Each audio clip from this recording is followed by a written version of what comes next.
Hello, everyone. Nationals is only 30 days away. That means it's time to start really dialing in your deck. I'm going to be talking today about some questions I'm asking myself as I'm preparing for the Type 1 Nationals tournament. Maybe these questions can help you as you're trying to decide what deck to bring to Nationals. So without a delay, let's get into it. I'm going to break it down into 3 different categories. One is high-level questions that really apply to any deck that you're building. 2 is meta questions that have to deal with specific cards that might be relevant this year at Nationals. And 3, my specialty is right now building 100 card decks. So for those of you who are wanting to build your own 100 card decks for Type 1, I have some questions that I think about whenever I'm trying to build a new or improve an existing list. So here's the first question I ask myself when I'm trying to figure out what deck to play for a big competitive tournament. Am I playing something fast? What do I mean by that?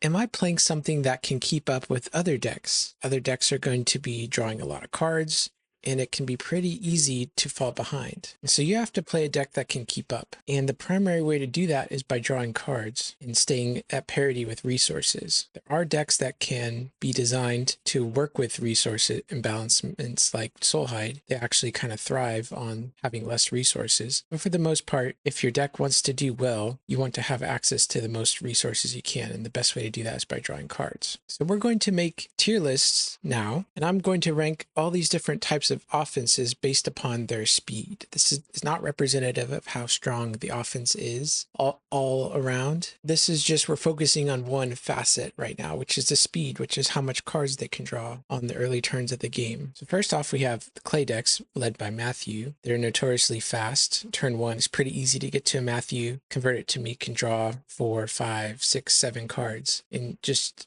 it gives you a high octane start, really consistent. That's kind of like the baseline that I'm really comparing everything else to. It's like how fast are these decks compared to Matthew decks, right? Jaden's posties, I would say they're pretty fast, but maybe not as consistent as Matthew's. If you have your Jeshua, Jerusalem Tower loop going, you can really draw through your deck, but it's pretty easy to disrupt, and it's hard to get all the pieces together on turn 1 to do that. But they can pop off, so I'm putting them in B tier. Then you have New Testament Gold. I think there's a version of the deck that you can play that uses Good Shepherd to try and draw you cards. But for the most part, New Testament Gold doesn't have a great acceleration engine. Mono Brigade Silver has Legion of Angels, which is really good. It has Resurrection Revealer. But aside from that, you're kind of limited on what you can do when you attack every turn as far as drawing a bunch of cards. Play Priests. I'm going to rank them as A tier. They do have a lot of tools at their disposal. Frosty has shown me that. They can come out really fast. Have a lot of consistency pieces to get to their priests, and I think there are some clay priests out there that are just kind of under the radar, but you can build this deck to be really fast too. And you can even splash in Matthew to these decks without much harm. So that also maybe contributes to their quickness. Then we have the Ruth decks characterized by Abimelech. Yeah, your turn 1, you can get to Abimelech pretty well and draw a couple cards, but it's not really going to continue to generate a bunch of cards every turn with these Ruth decks. I'm going to have to put that in C tier for me. Daniel decks, they're notorious for not being able to generate card advantage when they attack, so I'm going to put them in D tier. Their attacks are strong, don't get me wrong, but if you're just attacking with the Daniel band every turn, just drawing 3 cards, I feel like you're going to fall really far behind. Music Leader decks, you do have Music Leader, which can generate a lot of card advantage, but I would say they're not as fast as other decks, so I'm going to put them in C or B tier. Nativity decks, they have explosive draw potential on later turns in the game, maybe not necessarily turn 1, but on later turns of the game, they can use Star Bethlehem to draw 6 cards at a time. And on turn 1, their attacks usually aren't bad if they can go attack with Res Revealer, play Resurrection, band in Zechariah John, draw 4. Takes a little setup, but it's doable. I'm going to actually bump Musicians up to B tier because of Hannah. She can attack, reveal cards in opponent's hand, and draw cards based upon that, so I forgot about that. So I'm going to bump that up. Eliezer of Damascus makes blue decks really fast. You can put him down turn 1. It's not too hard to get Rebecca or Isaac, draw 3, go to more Patriarchs, draw 2 off of Jacob. And some attacks on turn 1, you can draw 7 cards. It's really strong. Requires a lot of setup to do, but blue decks do have the consistency pieces to make it happen. Joshua decks, they're really popular right now, and they can draw a bunch of cards on turn 1 with Captain. And it's pretty easy to get to Captain. Not as easy as other decks, like getting to Matthew, but it's doable. There's ways to do it. And just attacking with Captain on turn 1 with a Joshua Spear, drawing 4 cards every turn. Really consistent draw engine, really strong. I would put that in A tier. Prophets, you do have some ways to get to Watchmen to Ezekiel, draw like 4 or 5, especially if you sprinkle in Deborah or Victorious Being. So the prophets do have the tools to be fast. And then lastly, you have purple warriors. I haven't been seeing a lot of purple warriors that do a lot of things really quickly. Like sure, you can go Abishai, grab some heroes or grab a weapon, but you're not really drawing cards out of your deck. You're getting a couple weapons here and there and like a fortress or a David's Will. Purple hero. They're just not fast. I rank them maybe a C tier. So those are all the offenses that I think I'm aware of right now in this meta, and that's how I'd rank them as far as speed. When you build a deck, you don't only focus on the offense, you also think about the defense too. And the different defenses in Redemption also have different speeds, which is how much cards they can draw while blocking. So let's talk about that briefly. First off, we have the Thief deck, which is led by the Highwayman. Highwayman, a single block with him can net you 4 or 5 cards, which is really, really strong. And there's a bunch of other thieves that can generate card advantage, draw other cards. There's a great consistency of turn 1 blocks with the Thieves that generate you card advantage, which is why I would rank them in S tier. The Moabites, representing by Moab, they have a couple random evil characters that draw cards, but they don't have a big, really strong evil character like the Highwaymen to boost them with their draw. Let's talk about some Philistine decks. Philistine decks have access to Herdsmen, which allows you to keep up the tempo with people who have really explosive turn 1s or turn 2s. Herdsman is a really strong card, and if you're playing black, you should probably think about trying to put Herdsman in your deck. But decks that can really consistently get to Herdsman on turn 1 to counter opponents' Matthews, that's a really fast defense. And so remember, and I'm not ranking the strength overall of these defenses, I'm just ranking how fast they are. So if you pair like a slow offense with a fast defense, that could give you some options if you really want to play a slow offense. It's like, for example, Purple Warriors.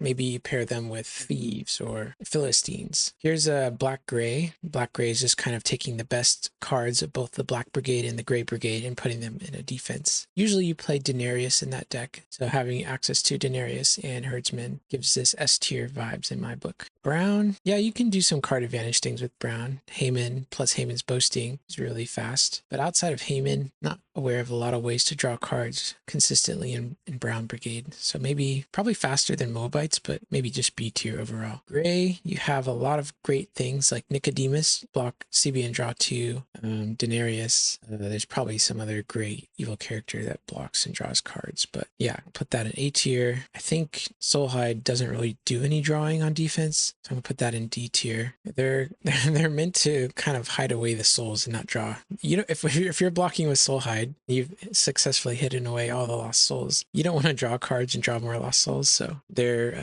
not really great at drawing cards. Herods, I think the only card in Herods that draws cards is like Herod Philip and Herod's Executioner, but I don't think many people run Herod Philip. So I would say most Herods out there aren't going to be drawing any cards on defense, so we'll put them in D. Pale Green, I think you just have a couple, I don't know, I guess I'm just not really familiar with pale green defenses. But Queen Daphne's draws a card if you want, I don't know. I guess I'll put it in C tier, but I could see it being D tier as far as speed. Canaanites, I put them also in C tier. You have some Canaanites that draw cards and you have like Iron Chariots and stuff, but it takes a while to get online. And I don't know, you're just not playing them for their speed. You're playing them for the choose the blocker type shenanigans. Orange, you have Prince of the Air and Messenger of Satan, which I would say makes the deck pretty fast as far as a blocking perspective. So put that in A tier. And Edomites, they don't do a lot of drawing.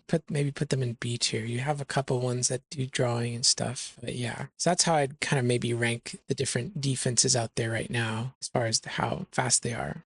So let's move on to the second question that I ask myself whenever I'm thinking about bringing a deck to a competitive tournament. Do I have disruption? Not only is my deck fast, but am I going to leverage the resources that I get to punish the opponent and make it harder for them to use their resources? That's what I mean by disruption. So let's look at some practical cards that do disrupt people so you can get a better idea of what I mean. First off, you have random territory class characters like the Babylonian merchants, false leaders, Jonah, Moses. All these territory class characters, they come down, and on the opponent's turn, it's going to limit their options, will force them to misplay or generally disrupt what they're doing. So Babylonian merchants is a search punisher, and it's really threatening. Early merchants, I would say, is probably maybe A tier as far as how threatening that is and how disruptive that can be to an offense that's trying to develop.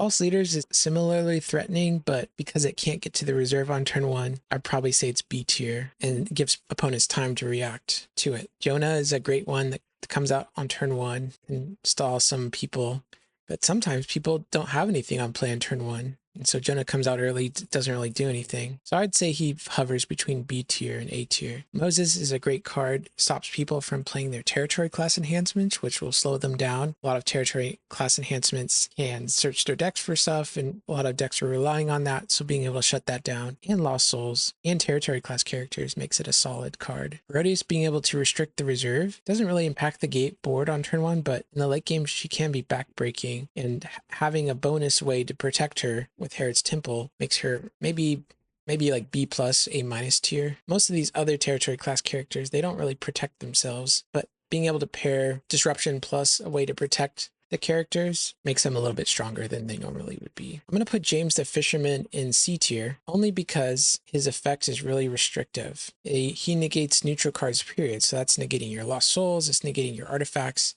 I think you'd much rather have an effect that negated your opponent's neutral cards, right? As opposed to everybody's. But if you build your deck in a way to leverage that, then I guess good for you. But we're going to see there's territory class characters that do a lot more than James, and they don't shoot you in the foot. I'm going to put Mary also in C tier. She shuts down other territory class characters, and so if she's the only territory class character in your deck, then like that's amazing. But normally in these Gospel of Christ offenses, you want to run Resurrection Revealer, Thomas, Elizabeth, Akeem, and so Mary kind of messes with that plan. So speaking of Res Revealer, that is an S tier. Negate neutrals is one of the best disruptions you can do in the game right now, and the fact that this is one-sided and pretty easy to set up on turn 1 really can slow other decks down. I'm gonna also put Akeem in that tier 1. The reason he's tier 1 is because it's really easy to get out on turn 1 and then put Herod's Temple down and give this guy protection. So Akeem plus Herod's Temple protection, that in my mind is S tier disruption. Whereas Enosh negate neutrals and Obed negate neutrals, that's maybe A tier. I mean, you do have like Threshing Floor, you do have Noah's Ark. So if you pair Threshing Floor, if you pair some sort of protection with these guys, I'd rank that S tier, but I don't know. I'll put them in A tier for now. Elizabeth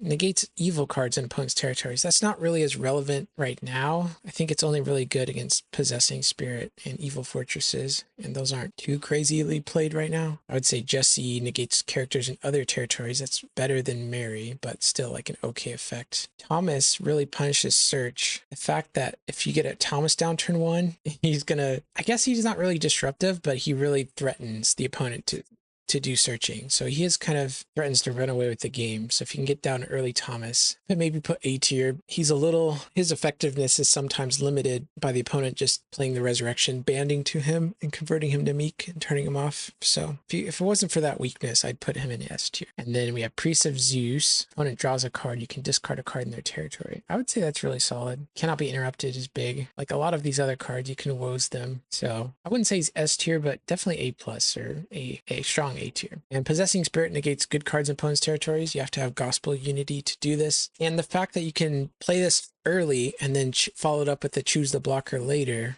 I would say it's like a B form of disruption, but the fact that you can use this to do Choose the Blocker is S tier. So if you're playing a deck that has Simon or Zacchaeus, Simon the Zealous or Zacchaeus, then this is S tier, but if not, it's B tier. All right. What about some artifact-based disruption? You have Holy of Holies, which can negate characters, except good OT Priest. So if you're playing a good OT Priest deck, this is a premium form of disruption. It slows opponents down generally, but it is double-sided and it is hard to make your deck around that. Confusion of Mind is a one-sided Holy of Holies, but maybe a little bit easier to deal with. Opponents discard 2 enhancements or an artifact, a dominant. When you activate this, then it just goes away. Another form of disruption you can play are Lost Souls. So for example, the Punisher says negate heroes of all opponents who have more than 3 good brigades in play. So if opponents are playing a lot of brigades, then Punisher is going to become a Holy of Holies or Confusion of Mind type card. I would say it's hard to get this online, and people are playing less and less brigades because of Prince of the Air.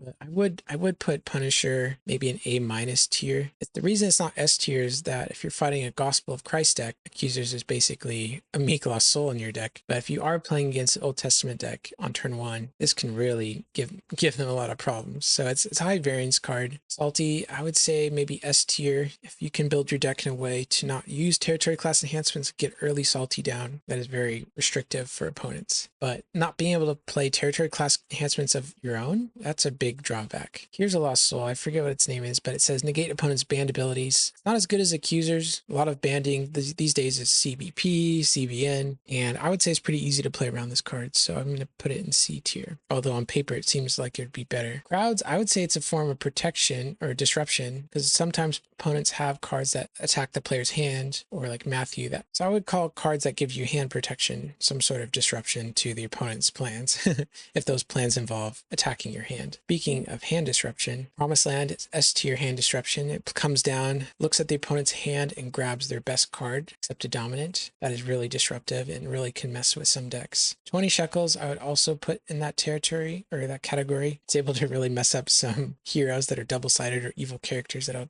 double-sided, and really can leave you vulnerable to their attacks. First Sacrifice is also a great card to play. Teaching in Parables can negate something and also take a really great card out of your deck.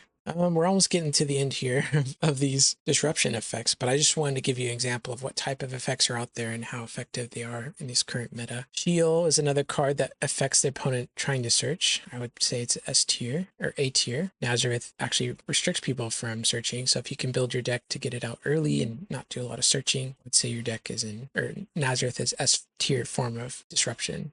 Chamber of Angels negates opponent's evil cards and territories. That's probably same as Elizabeth. Another form of disruption is restricting dominance. So having a CBN way to do that with Peter's Curse is strong. The Cross can do for all dominance, but it's easily negated. Complacent can do that during battle, but that's also easily negated. I would also say Guardians of Your Souls, the new promo from last year. Protecting heroes from convertibilities can really disrupt clay decks. So that is, I would guess, is a form of disruption. And protecting Lost Souls from evil cards all the time is disruptive to Soulhide decks.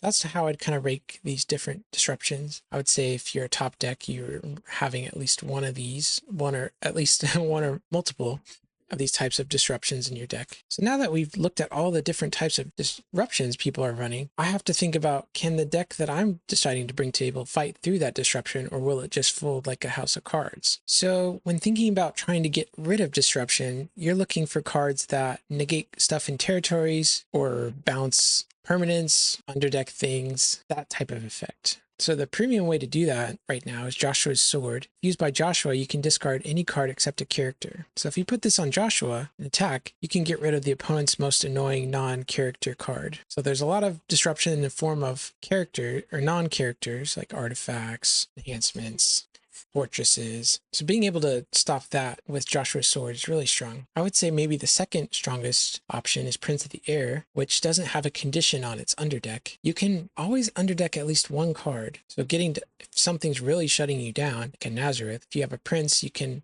block and get to underdeck that Nazareth, and now you're all really unlocked for doing all your searching.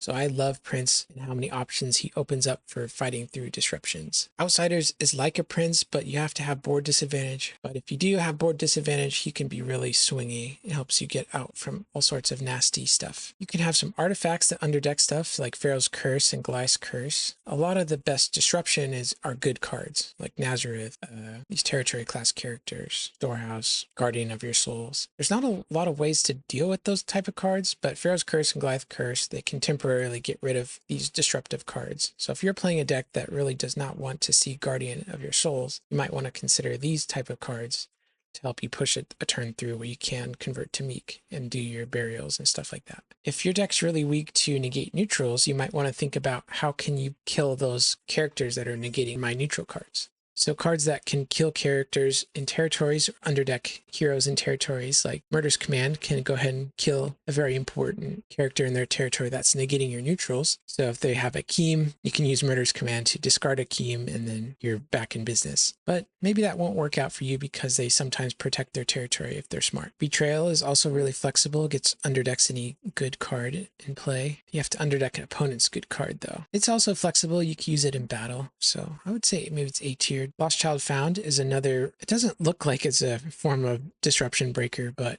the opponent has a bunch of territory class stuff down and some artifacts. During your prep phase, you can just play your Lost Child Found, bounce all those pieces of disruption, and now you're free to do whatever you want on your turn. Image of the Beast is negating a good or neutral card. It's kind of like Pharaoh's Curse, kind of like Goliath's Curse, but maybe not as strong because it can't get rid of Guardians of your Souls right now. But it's nice if you have an idle deck. I don't know if there's many of those around. If the opponent's territory class characters like Moses are really giving you a problem, if you get distress down early, you can stop their territory class characters from mattering. Really strong, distress is solid. If you have heroes that can attack and then remove evil characters or just neutral cards from opponent's territories, that can help you get unstuck. So cards like Mary, which is CBN, negate and reserve evil or neutral card, that's really powerful. Thaddeus is not as strong, but can convert Tamik to shuffle evil or neutral. Noah, also say not as strong and definitely very weak due to Prince of the Air, but being able to convert Tamik to shuffle something in their territory is appealing from a getting out of jail standpoint. People are running Holy of Holies and you're running a Ruth or a Clay deck, you can consider Bethlehem to stop that. It's very narrow, and if the opponent is not negating your heroes, it doesn't really do anything. And lastly, you can do Trust Deal 3 Woes to negate the critical piece of that they're locking. I don't know why I put Judas in this list. I think I meant to have him for the last list of just kind of disruption. So anyways, this is the tier list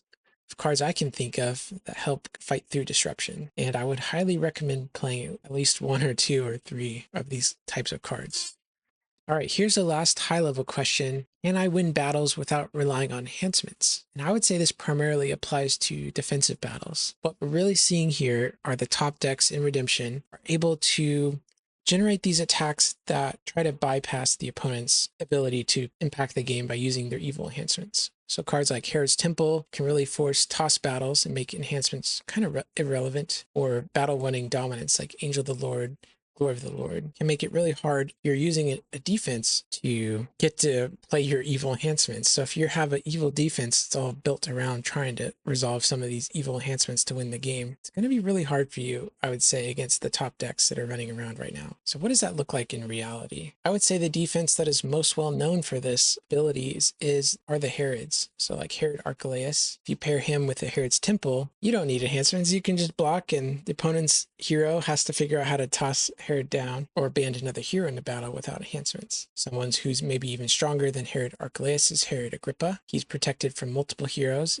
in battle and opponent's dominance. So if opponent is attacking with this large banding chain and have a glory or angel in their hand, it's not going to be effective against Herod Agrippa. So very strong in that regard, especially when you compare that up with Herod's Temple. Another type of similar effect is maybe Emperor Claudius, and the fact that you can get this out early with Denarius and back him up with Herod's Temple makes him very appealing against any sort of New Testament deck. Emperor Nero's similar, but the fact that he's tossed down by single 7-power enhancement, I would say makes him a lot worse than Herod Archelaus. So much so, in fact, that I think he's worth maybe putting in C tier. Prince of the World is like Emperor Nero. He has stronger stat line, but the fact that you can't really pair this with the Herod's Temple, I think really takes away on the power of this card. Same with Red Dragon and King of Tyrus. The fact that you can't pair Red Dragon and King of Tyrus with Herod's Temple to make enhancements relevant, like most offenses today are running some form of negate or regardless of protect card. So being able to shut off all those enhancements makes Red Dragon and King of Tyrus not super reliable blocks. Another type of block you can do is Goliath. They have limited number of heroes, or if their hands and territory is protected, you don't need any sort of enhancement to win the battle. You can just block with Goliath and CBN withdraw stuff. S tier, I would say, is Woman of Thebes. It's one of the best blocks in the game right now. If you block with her, an opponent is not protecting souls, you can just give it to her and say, hey, my souls are protected. And there's nothing the opponent can do about that unless they have a dominant to negate Woman of Thebes. So that's I would say it's one of the best ways to win a battle without having to rely on enhancements right now. Angel of the Lord, Glory of the Lord do nothing against that attack. I would say another great block is Judean Mediums plus Prince. Being able to cannot be negated underdeck Lost Souls or heroes in play is really, really strong. And it's almost strong enough to say maybe it's worth running in any type of defense right now. So that's what I would say. Block with Judean Mediums plus Prince, draw a couple cards, underdeck their banding chain or whatever, no enhancements needed.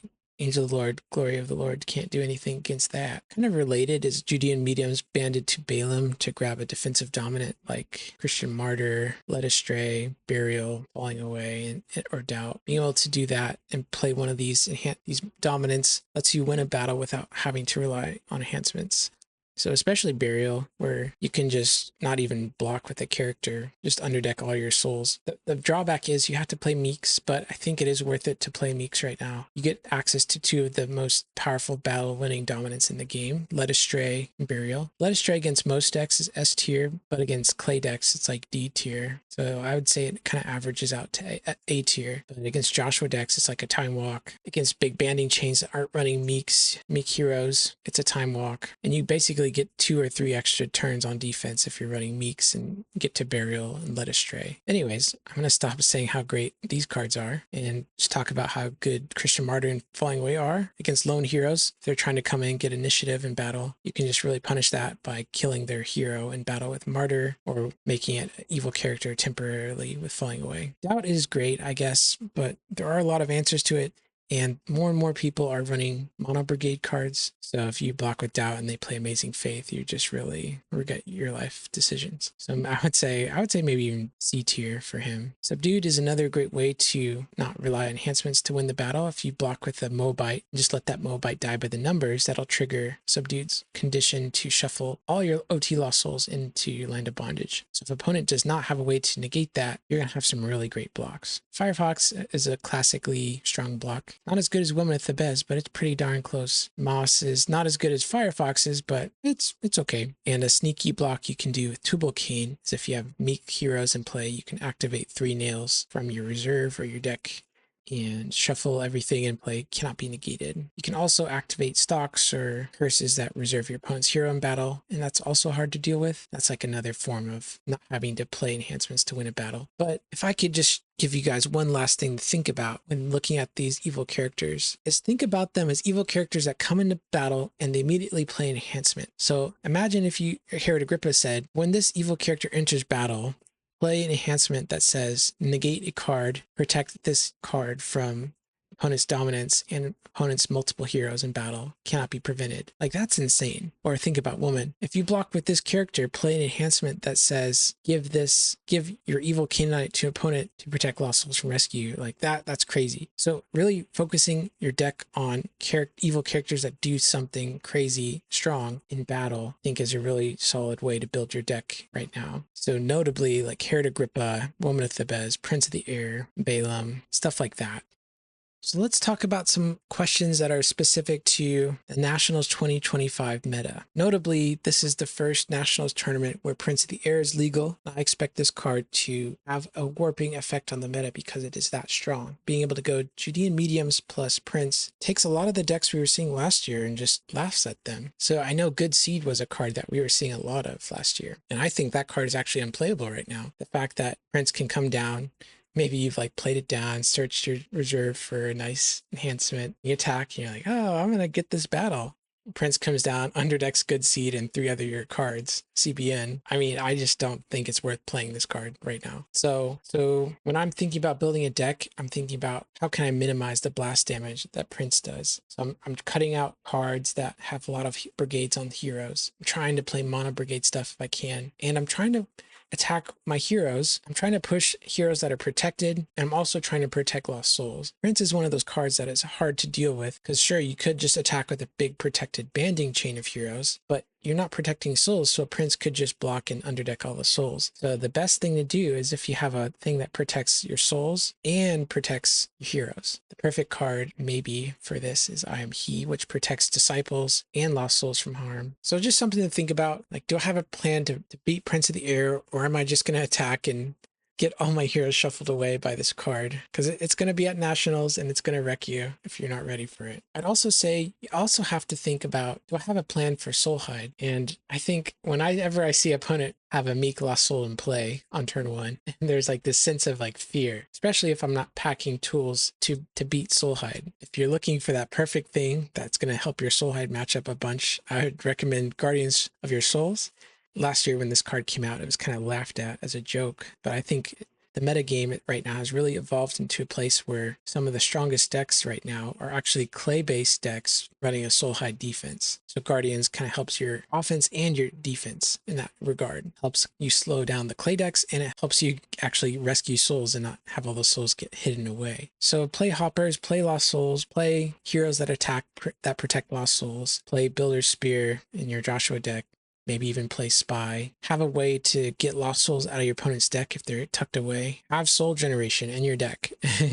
If I'm playing a deck and it doesn't really have any of that thing, soul hide is just going to have a field day with you. And then I also asked myself, do I have a plan for clay decks? Last year we saw maybe 60%, 40% of the meta game was clay decks. So I expect clay to still be really popular. It's probably going to take a hit to Joshua. Joshua and clay, I think, are going to be equally popular. But I'm not as scared as Joshua decks than I am clay decks. Joshua, they can disrupt your hand, but I would say their attacks are pretty easy to play around once you get a feel for that. They don't really protect themselves in battle, so they're quite vulnerable to scattered effects and led astray and stuff like that. And they can't really interact with your dominance. So if you have evil dominants that are just threatening to wreck them, it's going to be a problem like Burial. But Joshua players, if they're smart, they're going to run Ark of the Covenant and maybe Lord's Army. But anyways, enough about Joshua. We're talking about clay.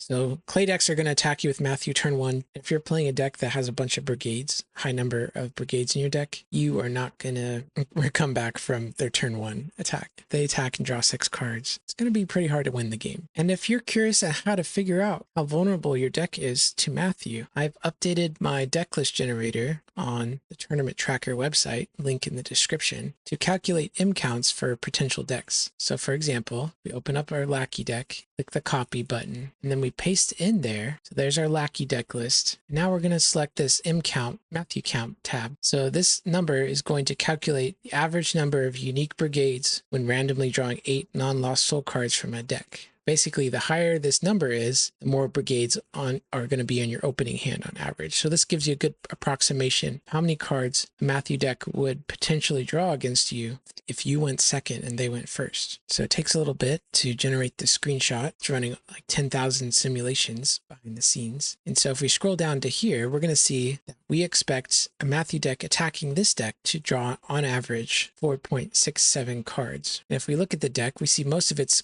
gray, and then a lot of it's green, but we have a bunch of cards in here like Clinging to Power, Delivered, Malachite Slave, Spirit of Elijah that really are bumping this M count up from like a 2 to like now like a 4.6. So if you're trying to improve your clay matchup, you can use this information, see how this number goes down once you remove your Clinging to Power and your Malachite Slave, for example. And then you also have to think about, once you've dealt with Matthew, how can you deal with Simon? Simon is the clay deck late game. If I'm playing against a Disciple deck, I'm going to be very hesitant to put evil characters down because opponent will just be able to choose them as blockers instead of very advantageous attacks. So maybe think about playing wall protection or ways to negate Simon or Christian martyrs and falling ways to kill him once he's in battle. That's my advice. And that's my plan for dealing with clay decks. Oh, clay decks are also traditionally pretty weak to soul hide. They don't have a lot of ways to generate souls or protect souls. So I would say soul hide's pretty awesome against them too. And then another question that I'm asking myself is, do I have a plan for Herods? Herods were the most popular deck last year as far as defenses, and I would say they're really solid. Probably going to have a less metagame share because people want to try out Edomites, the Moabites, the Canaanites. The Herods are going to lose some of the metagame percentage that they normally maybe would have. But people who are just want to play something comfortable, something strong, they're just going to gravitate to Herods.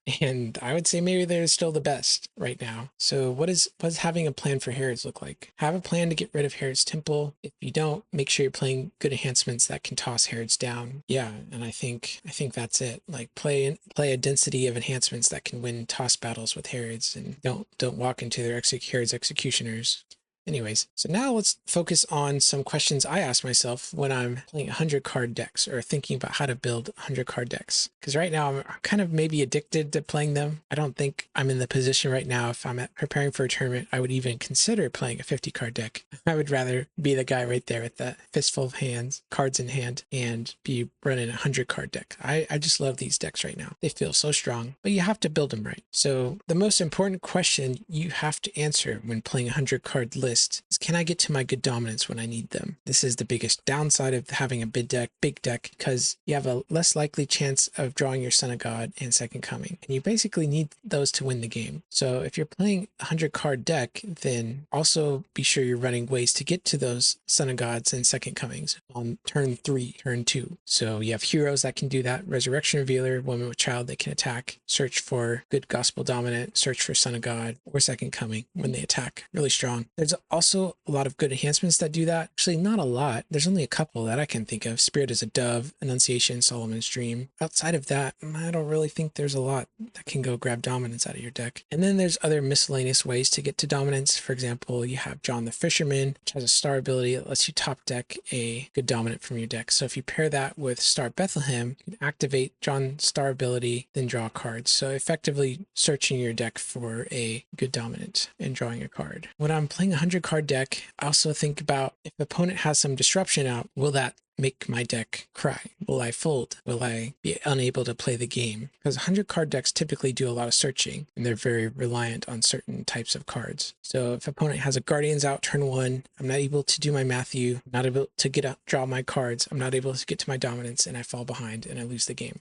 Or Holy of Holies comes down, all my heroes are negated, what do I do? Nazareth comes down turn 1, can't search, I'm really slowed down. Peter's Curse comes down, restricts my dominance, I'm really limited in my options to develop my board. Or if they have a negate neutrals out like Hakeem, am I relying on artifacts to speed me up and try to turn through my deck and enact my game plan? So just making sure I have ways to disrupt what opponents doing. Cards like Pharaoh's Curse, cards like Prince of the World, stuff like that can get me out of these tight spots. Lost Child Found is really good in these type of 100 card decks. Having access to bounce these cards early is strong. So I'm going to briefly walk you guys through a real world example of how I take all these questions and then answer them looking at a deck list that I've been working on. All right, so the first question I think I was asking was, is this deck fast? I would say, yeah, very fast. You have access to Matthew consistently, a billion ways to get to him turn 1. And if you can't get to him that way, you have a bunch of heroes that attack and draw cards like Nicodemus, Legion of Angels,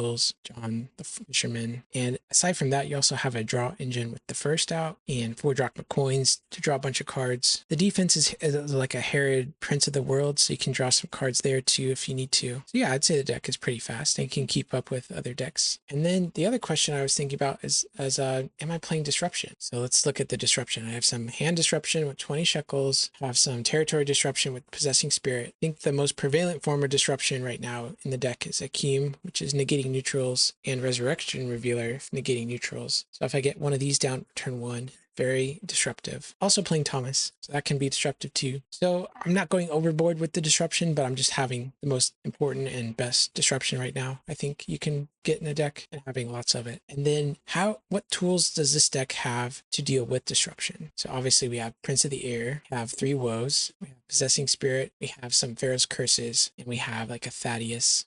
So between these cards, I'm pretty confident I'll be able to get to them in time. Oh yeah, and don't forget the Lost Child Founds, of course. So if an opponent does have something that's giving me a problem, I feel like I can get to at least one of these cards early, and it'll buy me just enough time to temporarily get out of their disruption and develop my game plan adequately. And can this deck win battles without relying on enhancements? Well, I think the answer is yes. Notice I'm only playing maybe 1 evil enhancement in this deck, but for the most part, all my evil characters, they win battles without having to play enhancements. So like we talked about, Woman with the Bez, the Herods, Herod the Great, I forgot to put on the tier list, Balaam, Son of Beor, Foreign Wives. These are all cards that don't need enhancements to win the battle. So the times that I am playing enhancements are Herod Antipas.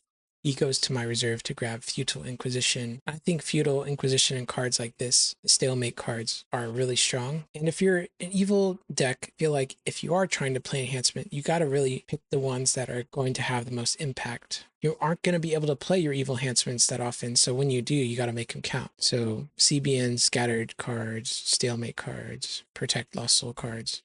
If you're just playing an evil enhancement that says negate a good card, like what are you doing? Don't do that. I'm sorry. those aren't going to work in this meta. Those aren't going to stand up to Angel of the Lord, Glory of the Lord, and all the good things that are going on right now in offenses. All right, what's my plan against Prince of the Air? Well, I have 2 copies of I Am He, plus I have ways to choose the blocker with Simon the Zealous, so I can just choose something that's not a Prince of the Air to block, and then I don't have to worry about Prince of the Air. So those are my plans against Prince. What's my plan against Soulhide? I do have ways to get Lost Souls out of decks with Harvest Time and Bartholomew. And I do have ways to protect Lost Souls with I Am He. I have 2 of those. One's in the reserve. What's my plan for clay decks? Clay decks, traditionally, I would say are pretty weak to Prince plus Woman of Thebes, these Evil Dominance, Burial. I have a lot of blocks against clay decks with this defense in particular. And how am I going to beat Herods? Well, I feel like this deck can beat Herods. Something that I love to do against Herods is play down a Lost Child Found before I attack to bounce their temple, and it makes their blocking options really weak. They can't toss anything against me. Final words of wisdom I'll leave you guys maybe here is if you're thinking about a deck for nationals and you've made it this far, tells me you're very interested and you want to soak up all the knowledge you can. Well, here's some freebies. Here, play Hopper. If you're not playing a Meek Lost Soul deck, definitely play Hopper. Having forms of disruption that you play out and also protect are also makes them a lot better. So like having Holy of Holies but backing that up with Glory of the Lord or Akeem plus Herod's Temple or stuff like that. That is great. And don't lose the soul hide. Don't leave your soul protection at home. Those are all my thoughts about deck building when it comes up to nationals. I hope it was helpful. I've been recording here for almost an hour. I should go rest my voice. But I will see a lot of you guys in 30 days. All right, signing off. See you. Bye.